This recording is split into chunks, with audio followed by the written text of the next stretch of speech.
Hello, this is Bobby at Copel TV Repair, and this is the next functionality proof video out of tens if not hundreds for Vizio XVT3D554SV.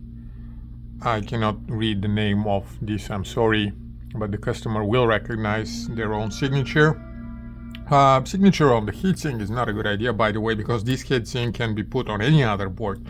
For that matter, what the customer will recognize is this connector that had to be replaced, and that is not the original type of connector, which is a simple no pressure FFC connector like those two. This one, by the way, is broken there at the corner, but this is very minor, just the very corner of the door that flaps is broken, and it has no effect whatsoever on the function of the connector at all. This one was also working. We do not have the same type here in the store, so we push one that, in order to actually unplug the cable, the door is not flappable 90 degrees like here and here and here, but instead you gotta get it at the edge and push outside, and we're gonna do that to get the board out.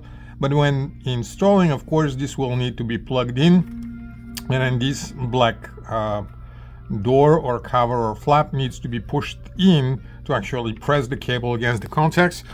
I do apologize for the delay. It was a Christmas holiday, but that's not what delayed us. What delayed us was that when we tested the board that came here with no sound, customers' complaint was that it was flashing red.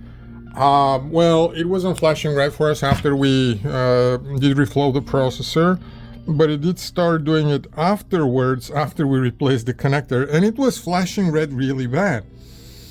And it took us all this time to find out that the problem was that the cable was worn out here, because we do so many boards. As you can see, our testing cable is actually made up of different cables and a connector in the middle, and those we can buy from major distributors, and they're relatively cheap. But you know, the custom made cable that goes from here to here and is a reverse, it was more difficult to find. So often enough we replaced them. In our case, the problem was the cable, and it was a very, very weird effect where just portions, small areas of the screen, depending on the coloration of that area, will just spark red for a single period of time. And what I did is I did not even replace the cable, I just cut it, the very end where the connections are made.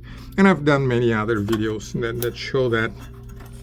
The very end where, like in this cable here, you can very well see where the connect points are with the metal. So when you do that one too many times, those silver strips actually wear out to a point where they nearly disconnect the both ends, and it doesn't make a good connection, and it can play tricks on you of all kinds, and it's been driving us crazy here in a couple of days. But ultimately that's what it is. The board is good, it is stable now. If I shake the cable, if I shake the connector, if it's cold, if it's warm, it's all good. So we're sending it back. Thanks.